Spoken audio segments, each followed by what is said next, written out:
Hello मेरे प्यारे बच्चों, कैसे हो। आई होप आप सब खुश होंगे, घर में सेफ होंगे। घर में रहिए और सेफ रहिए। आज मैं फिर आई हूँ एक कहानी लेके आपके लिए। आपको वो बहुत पसंद आएगी। एक बात मैं आपको कहना चाहती हूँ, आपने अगर मेरा चैनल सब्सक्राइब नहीं करा तो सब्सक्राइब कीजिए ताकि मेरी आने वाली वीडियो आपको मिल सके। चलो शुरू करते हैं। आज देखो मैं आपको क्या लाई हूँ आपके लिए, विक्रम और वेताल की कहानी।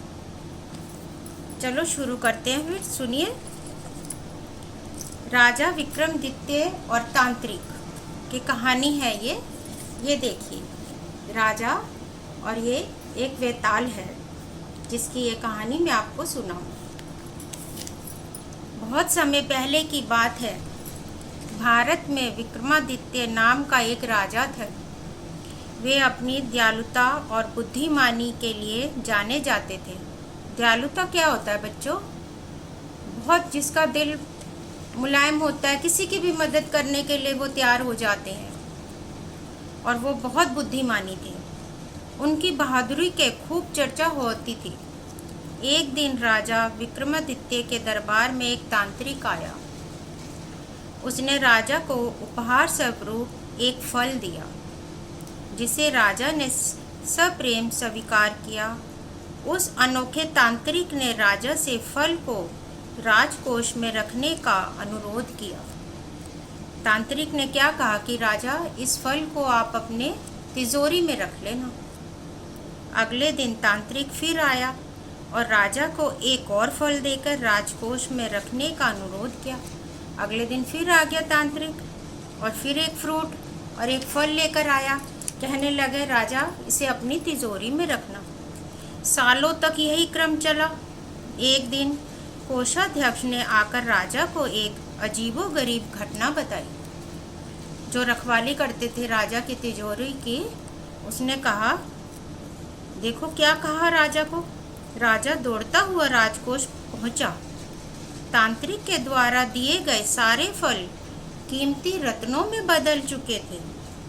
कीमती रत्न क्या होते हैं बच्चों? महंगे जेवर, ये सब चीज़ें रत्न होते हैं, महंगे महंगे, उसमें बदल चुके थे सारे उनके फल। किसी को भी इतने बहुमूल्य रत्नों को देखकर अपनी आंखों पर विश्वास नहीं हो रहा था। राजा और उसके मंत्री खुशी से फूले नहीं समा रहे थे। सब खुश हो गए इतना रत्न देख के, इतने जेवर देख कर, इतना धन देखकर। अगले दिन तांत्रिक फिर आया। राजा ने अपने सिंहासन से उठकर आदरपूर्वक उसका नमन करते हुए कहा, महाराज, आपने दरबार में पधार कर हमारा तथा दरबार का मान बढ़ाया। राजा ने क्या कहा?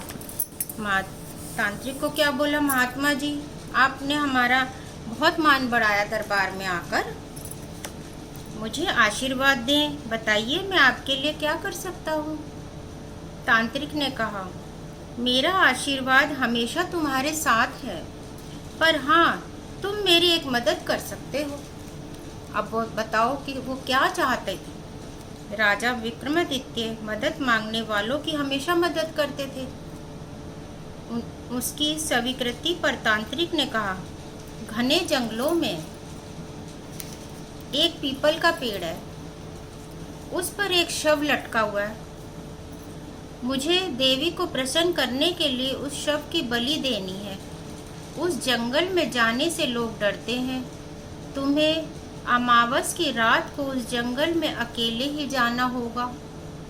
क्या तुम मेरे लिए उस शव को ला सकते हो? ये देखिए बच्चों, ये राजा शव लेने गए हैं पीपल के पेड़ से। ये देखिए, राजा अमावस की रात को जंगल के लिए निकल पड़े। काली अंधेरी रात थी, जंगल में गहरा अंधकार था, पर बिना विचलित हुए और बिना डरे राजा आगे बढ़ते गए। जंगल के बीच में वे पीपल के पेड़ के पास पहुँचे। पेड़ के चारों ओर कंकाल, खोपड़ी, हड्डियाँ जमीन पर बिखरी हुई थी। ये देखिए बच्चों, ये ऐसी खोपड़ी, कंकाल सब बिखरे हुए थे वहाँ पर। पेड़ पर उल्टा लटका हुआ एक सफ़ेद रंग का शव राजा को दिखाई दिया। राजा पेड़ पर चढ़ गए। उन्होंने शव को बड़ी तेजी से उतारा और नीचे उतर गए। उसे कंधे पर डालकर राजा वापस चलने लगे। अचानक सब शव हंसने लगा। ये देखिए बच्चों, ये शव राजा अपने कंधे पर डालकर लेके जा रहे हैं और ये शव हंसने लगा ऐसे।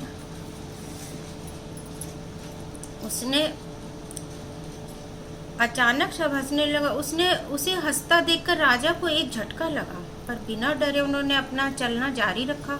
शव ने पूछा, तुम कौन हो? राजा ने कहा, मैं राजा विक्रमादित्य हूँ। आप कौन है? राजा ने शव से पूछा। शव ने कहा, मैं बेताल हूँ। तुम मुझे कहाँ ले जा रहे हो? राजा ने बेताल को तांत्रिक की पूरी कहानी बता दी।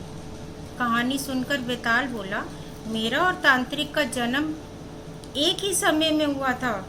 अगर तांत्रिक मुझे प्राप्त कर लेगा तो मुझे मारकर वह अपनी शक्ति बढ़ा लेगा और बाद में वह तुम्हें भी मार देगा। वह बहुत ही धोखेबाज है। राजा सोच में पड़ गया। फिर बोला, मैंने तांत्रिक से आपको लाने का वादा किया है, चाहे मेरी जान भी चली जाए, पर वादा निभाने के लिए मुझे आपको कोई ले ही जाना पड़ेगा। बेताल राजा से प्रभावित हो गया और उसने राजा की मदद करने का निर्णय किया। वह राजा से बोला, ठीक है, मैं तुम्हारी कहानी सुनकर अंत में प्रश्न पूछूंगा। अगर तुम मेरा उत्तर गलत हुआ तो तुम्हारे साथ चलूंगा, और अगर सही हुआ तो मैं वापस पेड़ पर चला जाऊंगा। अगर तुम चुप रहे तो तुम्हारा सिर फट जाएगा। क्या तुम्हें मंजूर है? बेताल जानता था कि राजा बुद्धिमान है और हमेशा सच बोलेंगे तथा सही उत्तर ही देंगे। विक्रमादित्य के पास राजी होने के अलावा और कोई विकल्प ही नहीं था। बेताल ने अपनी कहानी सुनानी शुरू की। बच्चों, आज की कहानी इतनी ही है। अगर आपको अच्छी लगी तो आप लाइक करना, ठीक है। कल मैं फिर आपके लिए एक बहुत अच्छी कहानी लेकर आऊँगी। तब तक के लिए आप खुश रहो और घर में सेफ रहो।